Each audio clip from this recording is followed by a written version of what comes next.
Hey guys, just thought I'd hop on because it's a miserable fucking day. Just spread a bit of light into you, not literally but metaphorically. Yeah, just anyone watched the Ireland game last night? I won't go into much detail about that, but yeah, it's just kind of like an update. Don't know when I'll post this, but yeah, just about keeping going. I didn't even really know what I was going to talk about here, but seasonal affective disorder, something I kind of wanted to touch on. So when you're indoors all day, I know I get a headache and I find it tough to stay going, you know. But yeah, just been working with an occupational therapist, as I said, and I've sent the CV off with her help. And you can probably hear how dozy I am today. But what I want to touch on is just keeping going. So it's easy for me to feel worthless, you know, like, and I do a lot of the time. And as hard as it is to get yourself out, you really have to, because I'm noticing an improvement in my mood already, just getting out in these harsh winter months and doing something. Like, I'm seeking out paid work at the minute, but like I'm doing my coaching, so like Tuesday and Thursday, that gives me self-worth. I've got Wexford local development wellness programs to teach me like interview skills and how to stay well in the workplace, how to resolve conflict, etc., you know. And it gives you just a sense of, I'm getting up, I'm getting out, I'm doing something. And believe me, I understand how hard it is in the mornings with serious depression. Believe me, I get it. But it's so hard for me even now at the minute to kind of make this video, but that's what I'm saying. Finding some sort of motivation just to make the video. Getting out for a walk at the minute, I'll show you.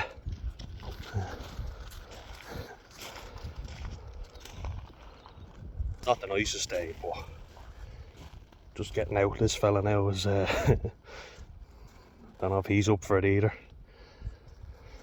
Let's see. There we go. He's moving.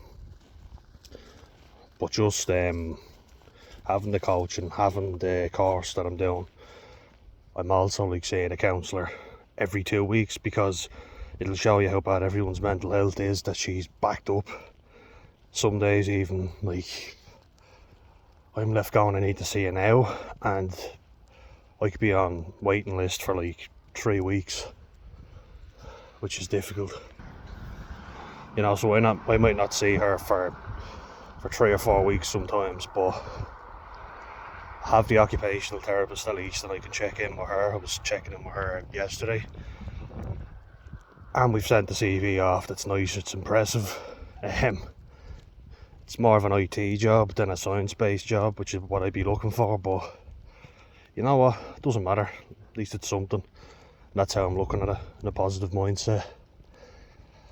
Because sitting around doing nothing's not good for anyone, that's a fact. But like, I had a lie-in this morning, you know, stayed in till about 12 midday, so yeah, would have felt guilty about that before. Now I'm kind of like, I'm exhausted.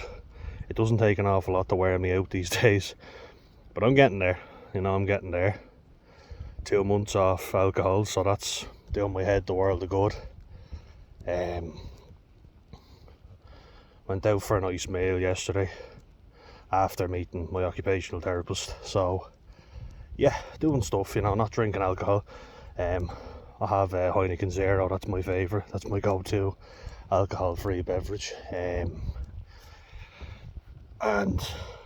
yeah, just trying to stay well every day.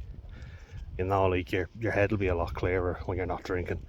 It's the worst thing you can do for your mental health, for sure. I get it, like when you feel bored, you feel like I want to go out and have a bit of fun, because that's when I do it, you know, when I've been bored and I've been consistent but not doing anything exciting.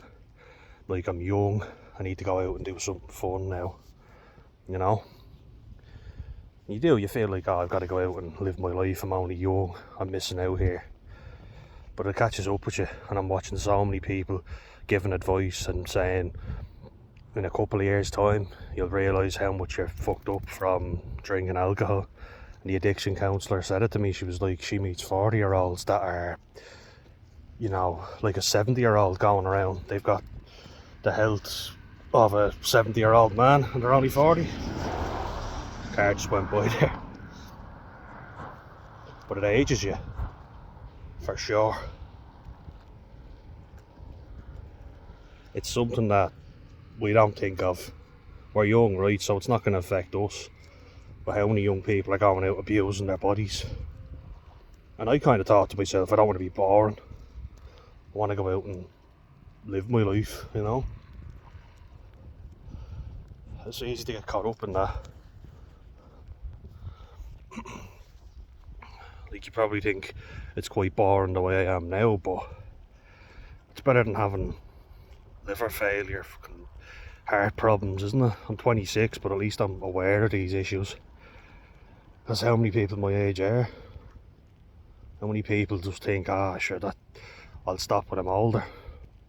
Being aware of it now is important, because you're setting the foundation for your later life. And do you want to be like crippled in your 40s and not be able to move? You want to kind of go, I can do things, I'm fit, I'm capable of doing stuff.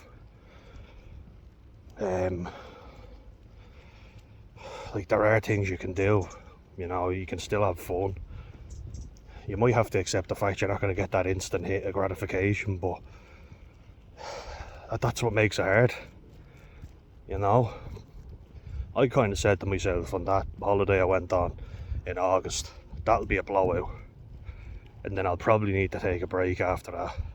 And I didn't. I went out drinking again, because it is tough. I find it tough, you know, in the early couple of days. Like, how many nights do you go out and then the next morning, I'm never drinking again, you know? Because you feel shit. You didn't feel shit at the moment though, did you? You felt great, which is fair enough. That's why we do it. We feel good, it makes us feel really good. But then it catches up with you. If I'm going out every weekend and I'm drinking, I start to feel like absolute shit. And some of us, yeah, we've a higher tolerance, but it's going to catch up with all of us eventually. That's such a waste of time, isn't it?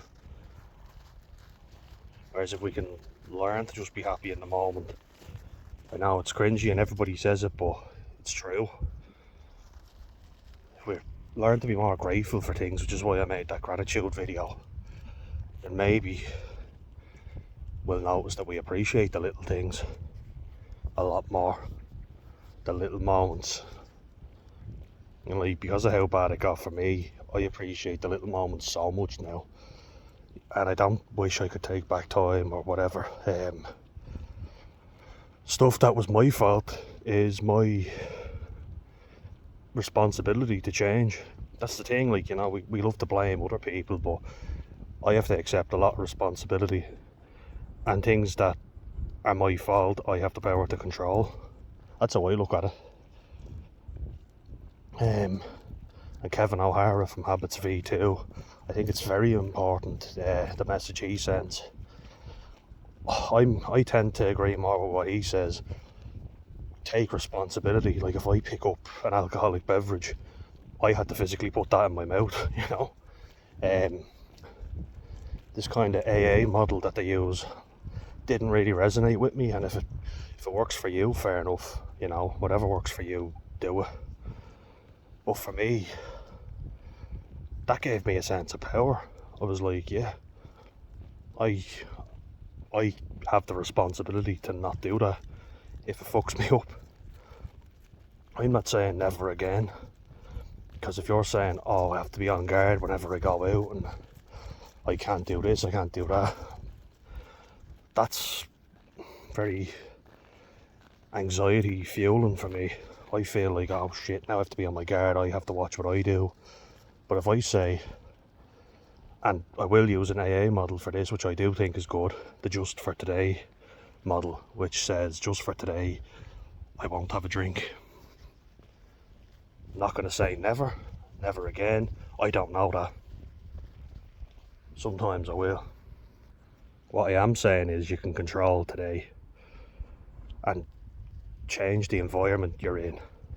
No point putting yourself in a nightclub and going, I'm not going to drink, right? Because it's so fucking loud. You're bumping into each other. And for me anyway, it fuels my anxiety. All I want to do is drink. If I go to a pub, I can have a laugh with people. I can have a pint of Heineken Zero or Guinness Zero. And I'll enjoy them. And then I'll leave and I'll have a clear head the next day. Which I wouldn't have if I went off to a nightclub. My throat is gone. I've probably started smoking. More likely to take drugs as well. So it's a bad environment for me. And I'll try and avoid it if I can. If I'm going to someone's birthday or a wedding or whatever, I might say, alright, fine, I'll go out and I'll stay with everyone. I won't go to bed early or whatever. But it'll be a special occasion, and that's what I'm saying. Not saying I'll never drink again. Maybe there's an occasion where I'll enjoy a few and I'll be like, okay, had a good time, but not drinking again for a while. And I mean it, because it's going to affect me in a negative manner. It's hard, but one step at a time you can get there. Just think of the present moment and every day. Keep yourselves well, alright? I'll leave it on that.